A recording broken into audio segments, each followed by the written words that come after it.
สวัสดีค่ะพบกับชแนลของปุณนาอีกแล้วนะคะ วันนี้ปุณนาก็จะมารับคำท้าที่ปุณนาคิดขึ้นมาเองนะอันนี้มีคนทำแค่คนเดียวแล้วเขาก็ไม่ท้าต่อและไม่รู้ว่าเขามาจากไหนก็ไม่มีใครทำเลยนะคำท้าปุณนาก็จะมาทำเนาะปุณนาจะมีท้าต่อ3 channel แล้วให้เขาท้าต่อเองนะ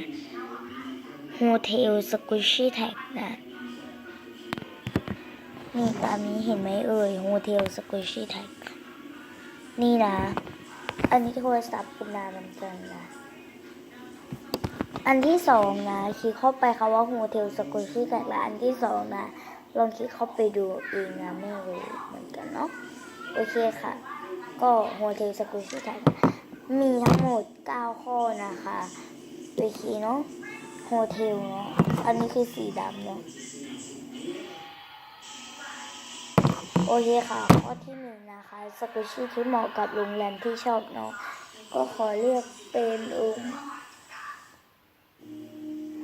เราว่าโรงแรมที่ชอบก็อยู่ตรงนั้นเราขอเลือกเป็นเค้กของอีลิกนะคะ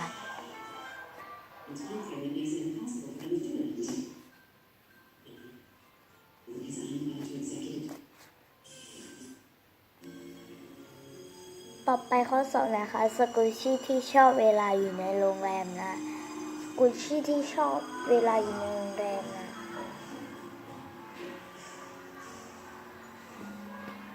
เราก็ชอบพวกเวลาเราไปเราก็ออกไปนะแต่เราชอบชิ้นนี้มากที่สุดเนาะเพราะว่าตอนนั้นเราไปเที่ยวกรุงเทพแล้วเราก็แวะเข้าไปในโรงแรมนะคะสรุปมากเลยนะคะเมืองของชวานะคะจริงๆเราอยากได้แมวกวักกับไอติมปาเทกินะเลยชอบมาก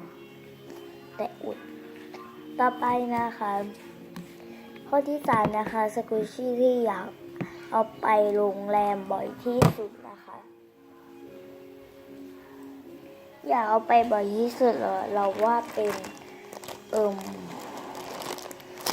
เพราะว่ามันไม่กำหนดชิ้นไงว่าอยากเอาไปก็อยากเอาไปเป็นแอปเปิ้ลส้มนะคะแล้วก็สตรอเบอรี่นะคะต่อไปข้อ4นะคะสกุชชี่ที่เหมาะกับราคาเวลาเราไปเช่าห้องในโรงแรมนะคือมันแพงมากคือจริงๆต้องแบบเยอะมากตอนนั้นสกุชชี่เราราคาไม่ถึงแต่ว่าแพงที่สุดของเราขอเลือกเป็นชิปุยะโทของชวานะคะข้อที่5นะคะพนักงานต้อนรับนะมีกี่คนนะแล้วก็1คนนะคะแทน10นะมีประมาณ4-5 คนเนาะเป็นแบบพนักงานต้อนรับเก็บเงินให้กุญแจอะไรแบบนี้มีประมาณ4 คนเนาะก็งบ40 บาทเราก็เป็นเฮดบายคิตตี้เนาะอันนี้ก็40 กว่าเลยนะตำหนิก็ไม่ค่อยมีเลยเนาะก็สรุปนิดนึงนะต่อไปนะคะก็ความรู้สึกเวลาที่ได้ไปเช่าโรงแรมนะคะก็ความรู้สึกก็ดีใจหรือว่าจะเป็นตัวนี้อันนี้เราตกแต่งเอาเองนะอันนี้บีบให้ดูก่อนไม่รู้ว่าสีแห้งยังน่าจะไม่แห้งเนาะแต่ว่าความจริงแล้วเรารู้สึกว่าเป็นแบบนี้เนาะออนเซนบัน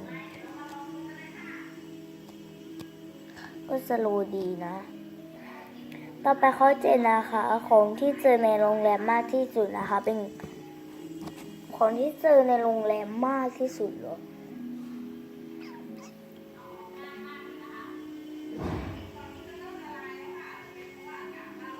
เจอมากที่สุดนะเราว่าเป็นพวกของกินอะไรแบบนี้เนาะเราขอเลือกเป็นตัวนี้นะเป็นเหมือนข้าวนะอันนี้ก็เป็นแทนข้าวแล้วกันเนาะเพราะว่ามันมีจานมันมีข้าวสโลว์ดีนะ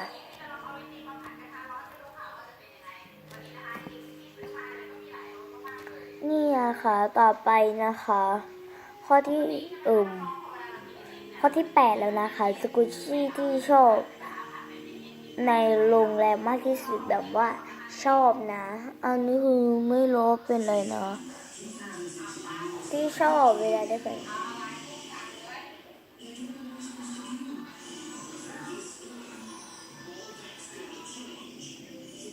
เราชอบเป็นคนที่ชอบเวลาอยู่ในโรงแรมนะเราชอบไปไหนแล้วกุชชี่เราขอเลือกเป็นชิ้นนี้นะเป็นเลยชอบกับข้าวมันไม่เผ็ดเลยได้ข้าวโอ้มีต้องกินแล้วล่ะไปกินข้าวไหมลูกได้กินโจ๊กไหมลูกสโลดีมากเลยนะข้อสุดท้ายข้อที่9นะคะอยากให้มีของอะไรในโรงแรมนะคะเป็นซากุชินะเราอยากให้มีฮันนี่โทนเนาะอยากมีมากแต่ว่าโรงแรมไม่มีสักแห่งเลยนะถ้าใครเคยไปโรงแรมไหนแล้วเคยเห็นฮันนี่โทนก็คอมเมนต์บอกชื่อโรงแรมแล้วก็ชื่อจังหวัดให้ด้วยเนาะก็จบไปแล้วนะคะกับฮูทูสกูชี่แท็กนั่นก็คือโรงแรมสกูชี่แท็กนะเดี๋ยวบุญท้าต่อ3 คนนะคะโอเคเดี๋ยวบุญหาชแนลก่อนแบบโอเคเดี๋ยวบุญหาก่อนนะคะท้าเพื่อนนะดีกว่า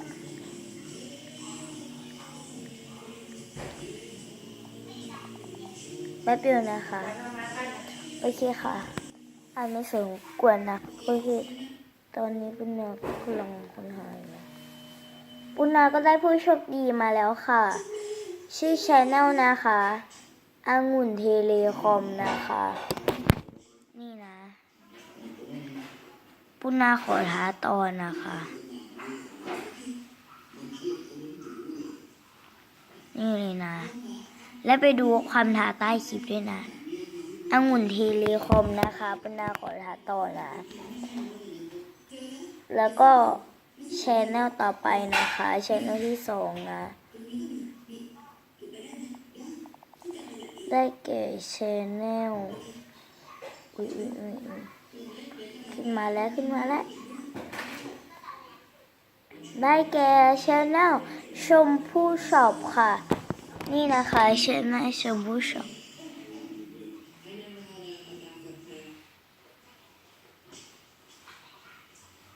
งั้นมาดูคนที่3ที่ปุณณาจะท้ากันเลย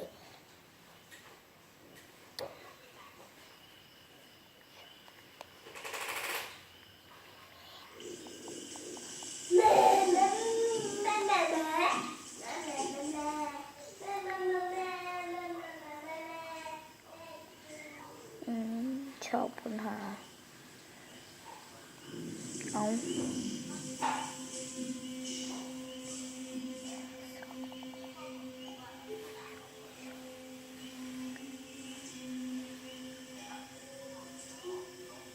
นี่นะคะได้มาแล้วนะคะchannel ชื่อมิงช็อป621351นะคะchannel ชื่อว่ามิงช็อปนี่เลยนะอันนี้เราท้าเขาไปนะอยู่โรงเรียนนะเป็นเพื่อนเรานะท้า3 channel คือ channel องุ่นเทเลคอมมิงช็อปแล้วก็ชมพู่ช็อปนะก็อย่าลืมไปกดไลค์ให้เขาด้วยเนาะและตอนนี้ปุณณาขอซับเพิ่มประมาณ20หรือว่า10ซับเนาะต้องการมาก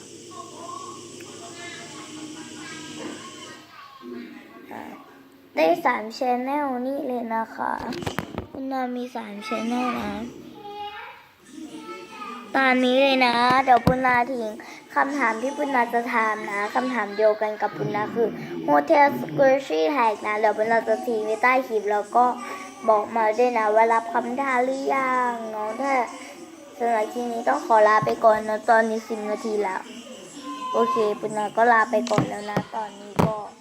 จะ2 ทุ่มแล้วเนาะบ๊ายบาย